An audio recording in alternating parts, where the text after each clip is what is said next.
In the context of survivalism, the ability to maintain communications during emergencies can be the difference between survival and total isolation. In crisis situations, such as natural disasters, infrastructure collapses, or prolonged stays in remote areas, traditional communication networks like mobile phones and the internet may fail or become unavailable.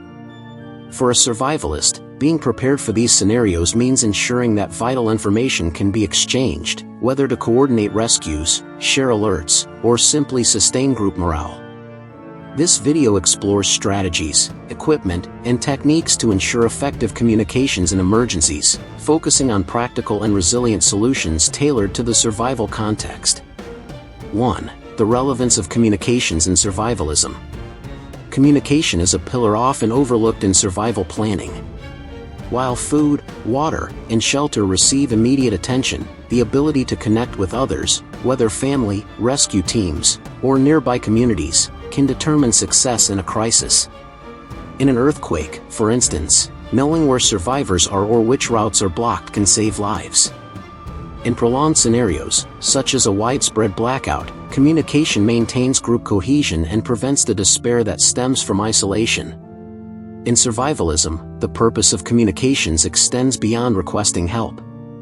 It involves gathering information about the environment, like weather forecasts or threat movements, coordinating efforts among group members, and, in some cases, establishing alternative networks with fellow survivalists. The absence of communication can lead to disorientation, poorly informed decisions, and even a loss of hope, factors that, in extreme situations, are as dangerous as a lack of basic supplies. 2. Challenges of communications in emergencies. Before exploring solutions, it's crucial to understand the typical challenges a survivalist faces.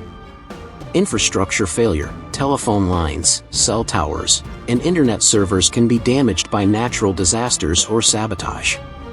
Interference, severe weather conditions, such as solar storms or blizzards, can disrupt radio and satellite signals.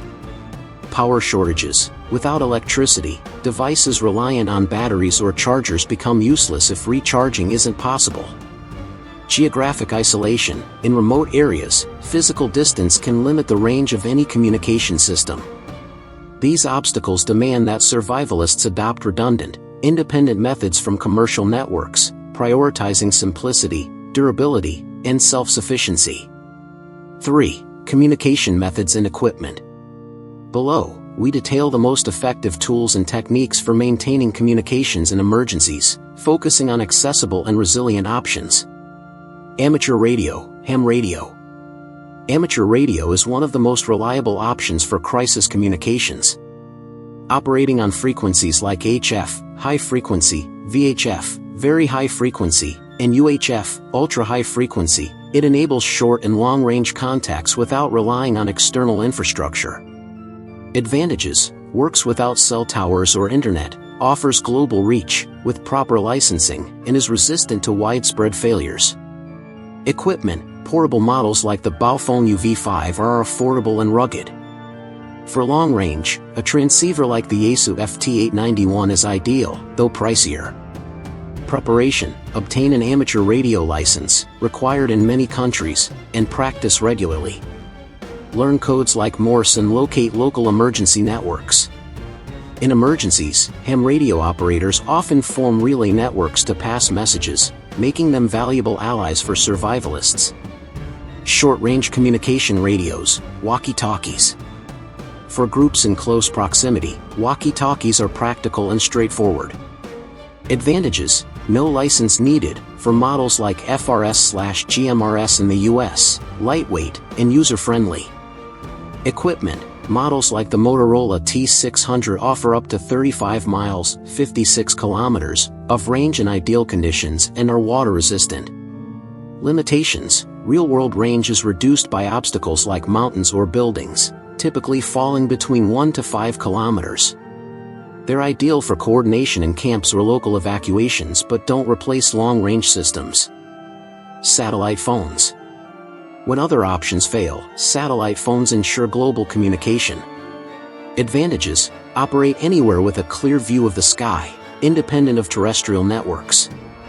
Equipment. Devices like the Garmin InReach or Iridium 9575 enable calls and text messaging via satellite. Drawbacks. High initial cost and subscription fees. Battery life is also a limitation in prolonged crises. They're a premium choice for those who can afford it, especially in remote expeditions. Visual and audible signals. Analog methods, like smoke signals or whistles, have their place in survivalism. Visual signals use mirrors to reflect sunlight, heliograph signaling, or create three fires in a triangle, a universal distress signal. Audible signals, emergency whistles, three short blasts, or rhythmic banging on metal can attract attention over short distances. Advantages: require no power or technology, making them useful in extreme situations. Though limited, these methods are essential as backups or to alert rescue teams. Physical messages. In scenarios where direct communication is impossible, physical messages can be left behind. Techniques: write notes on waterproof paper, mark trees with symbols, like arrows or X, or use stone piles to indicate directions.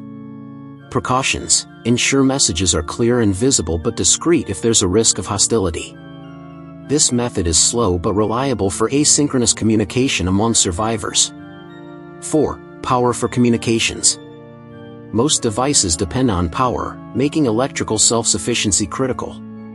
Spare batteries. Carry extra batteries for radios and satellite phones, stored in waterproof containers.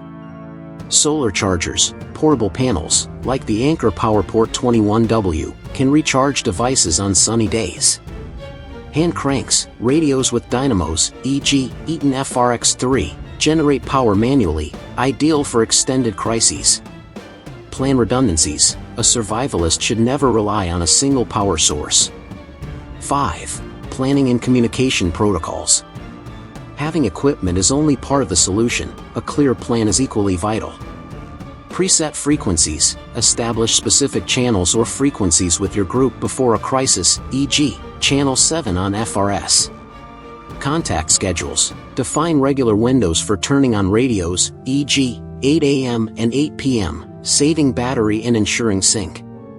Simple codes. Use short phrases or keywords, e.g., Alpha 4 all good, Bravo 4 need help, to speed up communication. Relay points. Identify high ground, mountains, buildings, to improve signal range. Test the plan in simulations to address flaws before they become critical. 6. Training and skills. Communication effectiveness relies as much on training as on equipment. Radio practice. Learn to operate your ham radio, adjusting power and antennas for varying conditions. Morse and signals. Master Morse code, e.g., SOS equals, and practice visual signals with mirrors or flashlights. Maintenance. Know how to perform basic repairs, like replacing batteries or fixing broken antennas. Local networks. Connect with ham radio groups or survivalists in your area to build a support network. Regular training turns tools into natural extensions of the survivalist. 7. Security and privacy. In crises, communication can attract unwanted attention. Encryption. Use radios with encrypted channels or coded messages to protect sensitive information. Discretion. Avoid broadcasting exact locations or supply details on open frequencies. Radio silence. In hostile situations, limit communication use to avoid detection. Security must be balanced with the need for contact, depending on the scenario. 8. Practical application scenarios. To illustrate, consider real-world examples. Natural disaster. After a hurricane, a survivalist uses a VHF radio to contact rescue teams 20 kilometers away, while walkie-talkies coordinate their local group.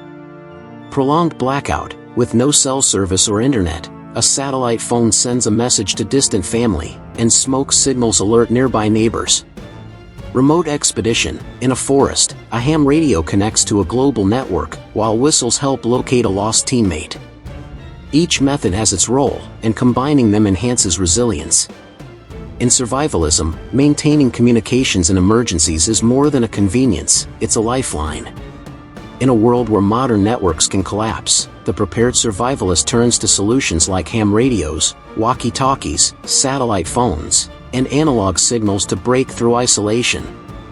These systems, backed by self-sufficient power sources, well-defined plans, and consistent training, ensure vital information flows even in the worst circumstances.